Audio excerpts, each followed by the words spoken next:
ഒരു ധവളപത്രം വെക്കുന്നു എന്നുള്ളത് നല്ല കാര്യമാണ്, ഞങ്ങളും അംഗീകരിക്കുന്നു. ധവളപത്രം കൃത്യമായിട്ട് വന്നാൽ എല്ലാ കാര്യങ്ങളും വരും. ധവളപത്രത്തിനകത്ത് വരുന്നതിന് ഒരു കാര്യവും നമുക്ക് പേടിയില്ല, വിഷമമില്ല എന്ന് മാത്രമല്ല, നുണ പറഞ്ഞുകൊണ്ടിരിക്കുന്നത് മാറി സത്യം പുറത്തു വരുന്നത് നല്ലതാണ്. സാർ, ആ ധവളപത്രം വെക്കുമ്പോൾ അതിനകത്ത് ചില പ്രൊപ്പറേറ്റി ഉണ്ട് സാർ. ഇതിനകത്ത് കമ്മിറ്റിക്കകത്ത് വെച്ചേക്കുന്ന ആളുകളെ പറ്റി പത്രത്തിൽ വായിച്ചു, അവരെ പറ്റിയും എനിക്ക് വ്യക്തിപരമായി നല്ല ബഹുമാനമുള്ള ആളുകളാണ് സാർ. ഞാൻ കഴിഞ്ഞ 5 വർഷക്കാലമായി ഈ സഭയിൽ എത്രയോ കാര്യങ്ങൾ കണ്ടത് അങ്ങനെയാണ് സാർ. സാറ് ഏറ്റവും സജീവമായ ഒരു മെമ്പറായിട്ട് ഇക്കാര്യത്തിൽ ഇടപെട്ടിട്ടുള്ളതാണ്. 2011 UDF അന്നിറക്കിയ വൈറ്റ് പേപ്പറിന്റെ കോപ്പിയാണ് എൻ്റെ കയ്യിലുള്ളത്. അന്ന് അങ്ങ് ഈ സഭയിൽ അംഗമാണ് സാർ. ഫിനാൻസ് ഡിപ്പാർട്ട്മെന്റാണ് അത് തയ്യാറാക്കിയത്.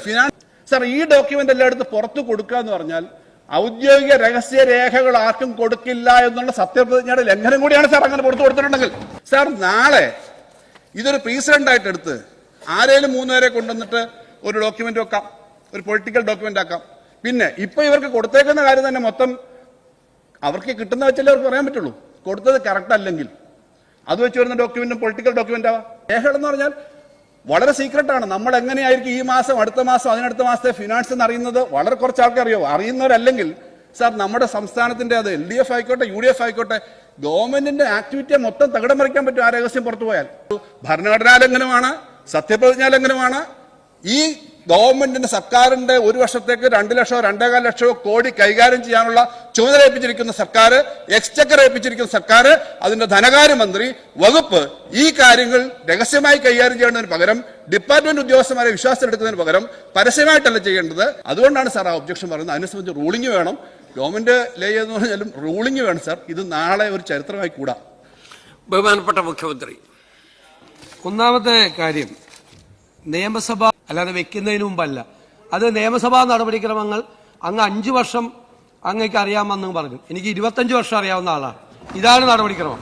വളരെ അടിസ്ഥാനരഹിതമായ കാര്യങ്ങളാണ് ഇവിടെ പറഞ്ഞത്. ഒരു ഡോക്യുമെന്റും പുറത്തേക്ക് പോയിട്ടില്ല. ധനകാര്യ വകുപ്പിന്റെ നേതൃത്വത്തിലാണ് ഇത് തയ്യാറാക്കിയിരിക്കുന്നത്. ക്യാബിനറ്റിന്റെ അനുമതിയോടുകൂടിയാണ് തയ്യാറാക്കിയിരിക്കുന്നത്. ക്യാബിനറ്റിന്റെ അപ്രൂവൽ ഈ വൈറ്റ് പേപ്പറിനുണ്ട്. മുഴുവൻ നടപടിക്രമങ്ങൾ പബ്ലിക് ഡൊമൈനിലുള്ള ഡോക്യുമെന്റാണ് ഇതെല്ലാം. ഈ ഡോക്യുമെന്റ് ഇവിടെ ഇന്ന് വെച്ചിരിക്കുന്നത് കേരളാസ് ഫിസ്ക്കൽ ഹെൽത്ത് എന്നാണ്.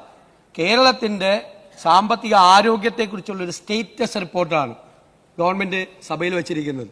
കാരണം കേരളത്തിലെ ജനങ്ങൾ അറിയണം, കേരളത്തിലെ സമ്പദ് വ്യവസ്ഥയുടെ യഥാർത്ഥ ചിത്രം എന്താണ് എന്ന് കേരളത്തിലെ ജനങ്ങൾ, സാധാരണക്കാരായ ആളുകൾ, MLA മാർ, മന്ത്രിമാർ, ജനപ്രതിനിധികൾ, ഇത് തയ്യാറാക്കുന്ന ആളുകൾ എല്ലാവരും അറിയണം. ബ്യൂറോക്രസി എല്ലാ വർഷവും ബജറ്റിൽ പ്രഖ്യാപിക്കുന്ന കാര്യങ്ങളാണ് ഈ ഡോക്യുമെന്റ്സ് എന്ന് പറയുന്നത്. എല്ലാ വർഷത്തെയും ബജറ്റിന്റെ ഡോക്യുമെന്റിൽ, പ്ലാൻ ഡോക്യുമെന്റ്, ഇതൊന്നും ഒരു രഹസ്യ സ്വഭാവമുള്ള ഒരു ഡോക്യുമെന്റും ഇതിനകത്തില്ല.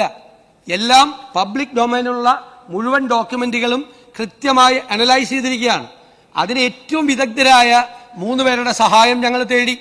ക്യാബിനറ്റ് സെക്രട്ടറി ആയിരുന്ന, ഡൽഹിയിൽ ക്യാബിനറ്റ് സെക്രട്ടറി ആയിരുന്ന, സംസ്ഥാനത്തെ പ്ലാനിംഗ് ബോർഡിന്റെ ഉപാധ്യക്ഷനായിരുന്ന ശ്രീ KM ചന്ദ്രശേഖർ, ഏറ്റവും പരിണതപ്രജ്ഞനായ ഒരു മുൻ ഉദ്യോഗസ്ഥൻ, അദ്ദേഹം ഏറ്റവും വലിയ സാമ്പത്തിക വിദഗ്ധൻ, ഡോക്ടർ ഡി നാരായണൻ എന്ന് പറയുന്ന എക്കണോമിസ്റ്റ്, CDSന്റെ ചെയർമാനായ ഡോക്ടർ വീരമണി, മാത്രമല്ല മുഴുവൻ സ്ഥലങ്ങളിൽ നിന്നും സാമ്പത്തിക കാര്യ വിദഗ്ധരുൾപ്പെടെയുള്ള മുഴുവൻ ആളുകളുടെ പല നോട്ടുകളും പരിശോധിച്ച് ധനകാര്യ വകുപ്പാണ് അതിന്റെ നേതൃത്വത്തിലാണ് ഇത് തയ്യാറാക്കിയിരിക്കുന്നത്. ഇത് നമുക്ക് എല്ലാ കാര്യങ്ങളും നമുക്ക് അറിയാം എന്ന് നമ്മളങ്ങ് വിചാരിക്കണം. നമുക്ക് അറിയാൻ പാടില്ലാത്ത ഒരുപാട് കാര്യങ്ങളുണ്ട്. ഈ ഗവൺമെന്റ് ആഗ്രഹിക്കുന്നത് വിദഗ്ധരായ ആളുകളുടെ, ഓരോ രംഗത്തെയും വിദഗ്ധരായ ആളുകളുടെ സേവനം ഉറപ്പാക്കി അവരുടെ ഉപദേശം തേടി ാണ് ഓരോ കാര്യങ്ങളും ചെയ്യാൻ തീരുമാനിച്ചിട്ടുള്ളത്. എല്ലാ കാര്യങ്ങളിലും നമുക്ക് എല്ലാ കാര്യങ്ങളെയും കുറിച്ച് പൂർണ്ണമായി അറിവുള്ള ആളുകളല്ല. ലോകത്ത് ഒരുപാട് മാറ്റങ്ങൾ നടക്കുകയാണ്, ഒരുപാട് സംഭവവികാസങ്ങൾ ഉണ്ടാകുകയാണ്. അതെല്ലാം അറിയാനും അത് മനസ്സിലാക്കാനും അതനുസരിച്ചുള്ള ഒരു പുതുയുഗ കേരളം കെട്ടിപ്പടുക്കാനുമാണ് ഈ ഗവൺമെന്റ് നിൽക്കുന്നത്. ഞാൻ വളരെ അഭിമാനത്തോടു കൂടി പറയുന്നു, ഇവിടെ പലപ്പോഴും വെച്ചിട്ടുള്ള പല വൈറ്റ് പേപ്പറുകളും പൊളിറ്റിക്കൽ ഡോക്യുമെന്റാണ്. ഇത് it's not a political document. കെട്ടിപ്പൊക്കിയ മിഥ്യകളൊന്നും ശരിയല്ല എന്ന്. ഞാനിപ്പോൾ അതിനെക്കുറിച്ച് ഇതിന്റെ വിശദാംശങ്ങളിലേക്ക് പോകുന്നില്ല. അതെല്ലാം വായിച്ചു നോക്കിയിട്ട് എല്ലാവരും മനസ്സിലാക്കിയാൽ മതി. കെട്ടിപ്പൊക്കിയ മിഥ്യകൾ. മുഖ്യമന്ത്രി പറഞ്ഞ കാര്യം ഒരു വീണെടുത്തുനിന്ന് ഉരുളലാണ്. നമ്മുടെ സംസ്ഥാനം ഇതേവരെ പ്രസിദ്ധീകരിച്ചിട്ടുള്ള ധവളപത്രങ്ങളൊക്കെ പൊളിറ്റിക്കൽ ഡോക്യുമെൻ്റ് ആയിരുന്നു. ഇതാണ് ശരിയായ ധവളപത്രം എന്നാണ് അദ്ദേഹം പറഞ്ഞത്. സർ, അത് വിചിത്രമായൊരു വാദമാണ്. സർ, നമ്മുടെ സംസ്ഥാനത്ത് അപ്പുറത്തായാലും ഇപ്പുറത്തായാലും മാറി മാറി വന്ന ഗവൺമെൻറ്റുകൾ ധവളപത്രം ഇറക്കിയിട്ടുണ്ട്. സർ, ഇവിടെ പ്രശ്നം ധനകാര്യ വകുപ്പിനെ ഇരുട്ടിൽ നിർത്താൻ പാടില്ല എന്നുള്ളതാണ്. ഇതിനു മുൻപുള്ള എല്ലാ ഗവൺമെൻറ്റുകളും, ഞങ്ങളതായാലും UDFൻ്റെതായാലും, ധനകാര്യ വകുപ്പാണ് ഇത് തയ്യാറാക്കിയിട്ടുള്ളത്. സർ, ഇവിടെ ധനകാര്യ വകുപ്പല്ല തയ്യാറാക്കിയത്. അതാണ് ഗൗരവമായ വിഷയം. അപ്പോൾ ധനകാര്യ വകുപ്പ് നേരത്തെ തയ്യാറാക്കിയ അത്തരം ഡോക്യുമെൻറ്റുകൾ പൊളിറ്റിക്കൽ ഡോക്യുമെൻ്റാണെന്ന് മുഖ്യമന്ത്രി പറയുന്നത് വിചിത്രമായൊരു വാദഗതിയായിപ്പോയി. സർ, ഇതാണ് പൊളിറ്റിക്കൽ ഡോക്യുമെൻ്റ്. അത്തരമൊരു പൊളിറ്റിക്കൽ ഡോക്യുമെൻ്റ് ഇവിടെ കൊണ്ടുവന്നത് തീർത്തും അനുചിതമായ നടപടിക്രമമാണ്. പ്രതിപക്ഷ നേതാവ് ഇവിടെ നടത്തിയതാണ് പൊളിറ്റിക്കൽ സ്റ്റേറ്റ്മെന്റ്. സാർ, ഒരു അങ്ങ് ഇതിന് എതിരായിട്ട് ഒരു ആക്ഷേപം ഉന്നയിക്കുമ്പോൾ ഏത് നടപടിക്രമമാണ്, ഏത് ആക്റ്റാണ്, ഏത് റൂൾസാണ്, ഏത് പ്രൊസീജിയറാണ് ലംഘിച്ചുകൊണ്ടാണ് ഇത് നടത്തിയതെന്ന് പറയാൻ കഴിഞ്ഞിട്ടില്ല. പിന്നെ ജസ്റ്റ് പറയാമല്ലോ, ഇതാണ് പൊളിറ്റിക്കൽ ഡോക്യുമെന്റ്, അങ്ങ് ഇത് വായിച്ചു നോക്കിയിട്ട് പോലില്ലല്ലോ. വായിച്ചു പോലും നോക്കാതെ അങ്ങയുടെ കയ്യിൽ ഇപ്പോൾ കോപ്പി എത്തുന്നേ ഉള്ളൂ. അതിനു മുമ്പ് ഇതൊരു പൊളിറ്റിക്കൽ ഡോക്യുമെന്റ് ആണെന്ന് അങ്ങ് എങ്ങനെയാണ് മുൻകൂട്ടി പറയുന്നത്? അത് മുൻവിധിയോടുകൂടി അങ്ങ് പറയാണ്. അങ്ങ് ഇത് കണ്ടിട്ട് പോലുമില്ല. കാണുന്നതിന് മുമ്പ് ഇതാണ് പൊളിറ്റിക്കൽ ഡോക്യുമെന്റ് എന്ന് പറഞ്ഞത് ഉചിതമായില്ല എന്നാണ് എനിക്ക് പറയാനുള്ളത്. ബഹുമാനപ്പെട്ട മുഖ്യമന്ത്രി പറഞ്ഞതിനുള്ള മറുപടിയാണ്. അദ്ദേഹമാണ് പറഞ്ഞത് നേരത്തെയുള്ളതെല്ലാം പൊളിറ്റിക്കൽ ഡോക്യുമെന്റ് ആയിരുന്നു. അതിനുള്ള മറുപടിയാണ് ഞാൻ പറഞ്ഞത്. അതാണ് ശ്രദ്ധിക്കേണ്ടത്. റെക്കോർഡ് ഞാൻ പറഞ്ഞത് ശ്രദ്ധിച്ചോ? ഇതിനു മുമ്പ് കൊണ്ടുവന്ന പല ധവളപത്രങ്ങളും അല്ലല്ല, നോക്കിക്കോ, ഇറ്റ്സ് ഓൺ റെക്കോർഡ്.